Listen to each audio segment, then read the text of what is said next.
IT and cybersecurity expert Jitin Jain now joins me on the broadcast. Our national affairs editor Rahul Srivastav also with me from the national capital. Rahul Srivastav, have any of the big tech social media companies complied with the government order? And if some haven't, what's the next course of action? Gaurav, information is awaited on the exact level of compliance, but what we are told and emerging from the statements which have come to us, that Facebook has assured that it is acting on it. Google has just now, through one of its spokespersons, issued a statement in which it is being said that it has honored always the legislative process or legislative creations in India, and battling content which is objectionable has been a process, part of Google's evolution and processes. And that is an indication, again, that there is something on as far as complying to the rules is concerned. But has Twitter done it? There is no word about it, Gaurav. And that's where lies the risk, as we have been discussing, that the government sources are saying that if by tonight the compliance report is not visible or clear to the government as far as the rules are concerned, these significant social media intermediaries will lose, would have forfeited their right to be intermediaries. One important observation, Gaurav, which I like to make, that Mr. Narendra Modi, the Prime Minister, hasn't posted anything on his Twitter handle for the last 2 days. The last post was 2 days ago. Is there a sign? I think one will have to wait and watch. Very interesting. Jitin Jain, can these companies not comply and yet continue to operate in India? Yes, if the government decides to surrender, if all of us decide that our parliaments, our laws are subservient to the Twitter's business policy, they can continue to operate. But if there is any self-respecting country which is governed by democratic laws, governed by a sovereign parliament, and which has any signed respect for the national pride, I think any company, be it a foreign company or an Indian company, if they refuse to comply with your laws again and again, openly challenging your legal orders, blatantly throwing away your request into dustbin, acting as if they're operating on an island which is beyond any law of any country, I think they should be, taken to task. It is not about Twitter or WhatsApp. What does being taken to task mean? I'll come to you in just a moment, because Rahul Srivastav, it's not as if Twitter will be told to shut shop in India just tomorrow. For the government, what's the next course of action, Rahul? Gaurav, it's a very strange situation, because if you look at the rules which were created, the government asked that there should be a grievance officer, a nodal officer, and a compliance officer. Now, there is a reason, Gaurav, as we were discussing in last bulletins, that Meera Kumar, ex-speaker, one of the senior most Congress leaders, today the Congress may be backing Twitter and others. The fact is, her Facebook account was locked on November 15th, 2020, ahead of Bihar elections, because of some reasons. The ex-speaker of India could not approach anybody in Facebook for a redressal, or her grievance couldn't be heard. It is only when there were street protests that Facebook actually unlocked her account. Now, that's the problem, Gaurav. If a woman is abused, which happens, if a troll is being offensive, who does one complain to? So a grievance officer, a nodal officer, compliance officer is not a big deal. Some smaller sites were worried, Gaurav, last time when the roles were created, that it will add to their cost. But the government has clarified that only significant social media intermediaries have to do it. They have big pockets. They are making tons of money. The government says you can't make money here and not follow any rules. You can't make money here and have different rules in another country for accountability in others. And that's where lies the catch, Gaurav.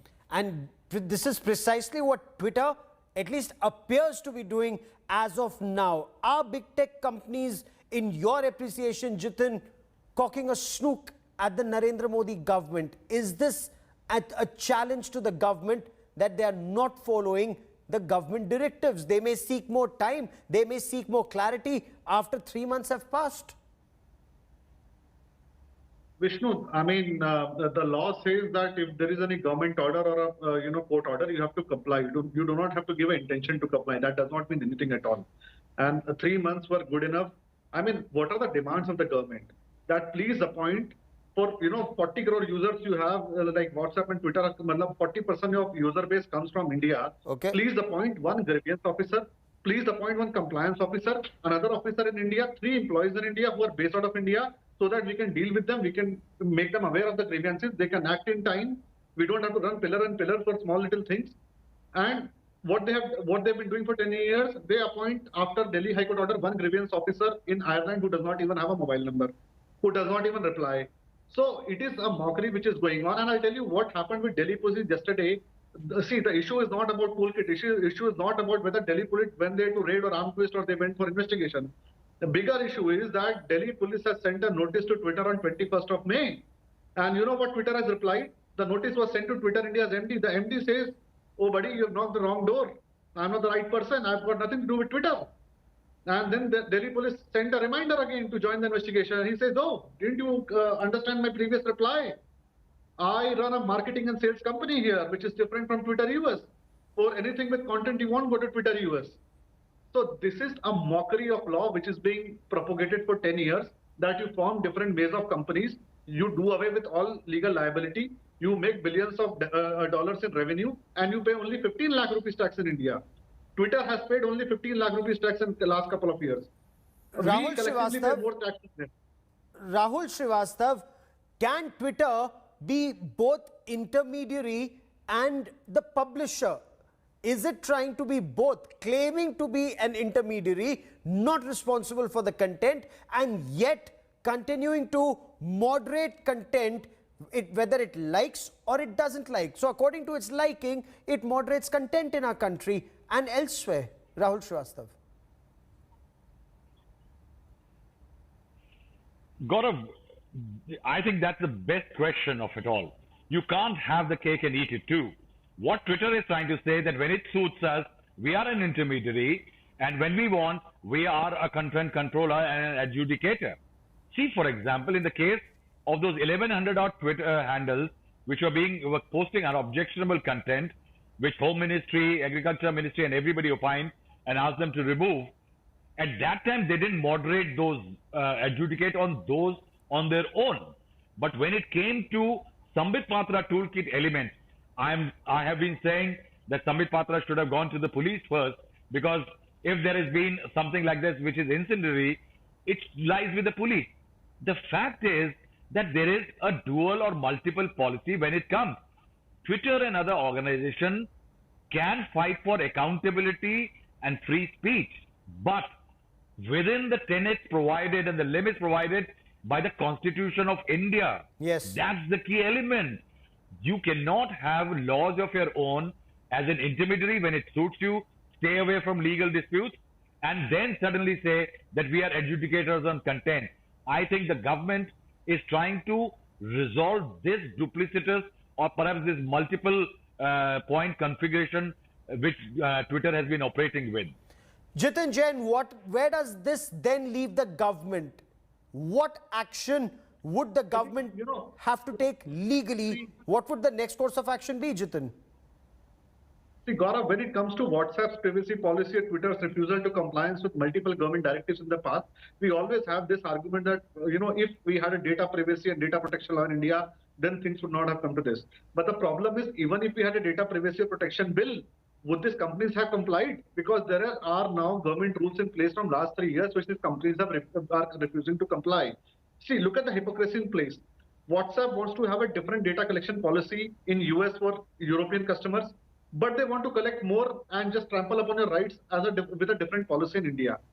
Twitter and Facebook, when it comes to violence in US on the US Capitol, they go on to censor even the sitting US president without any law enforcement request, without any judicial order, without even any executive complaint, just on their own, because they think that in their AC room that this guy should be banned. Okay. Because of some tweet of his, violence may have happened. When it comes to India, when thousands of people are, saying that let's kill the Prime Minister, Modi is a Hitler, and let's have violence on the streets of Delhi, let's And then if Indian government says that, look, boss, these guys have been trying to create genocide tweets, incite people, then Twitter comes up and say, look, guys, we are the biggest defenders of free speech. We can't block accounts. We will not follow your directions. So I think they have long taken us for a ride. The question is very simple. Are big techs beyond our laws, or these big techs, like any other business entity, Okay. would be welcome to do business in India only and only if they respect our parliaments, if they comply with our laws? Political parties will come and go. Toolkits will keep happening. It is not a question of To that. be seen But what should- action is taken by the government. The deadline has now passed. Is Twitter cocking a snook at the government? What action will the government take? We'll track that story very closely. For the moment, Rahul Srivastav and Jitin Jain, many thanks for joining me. I need to slip into a quick break here.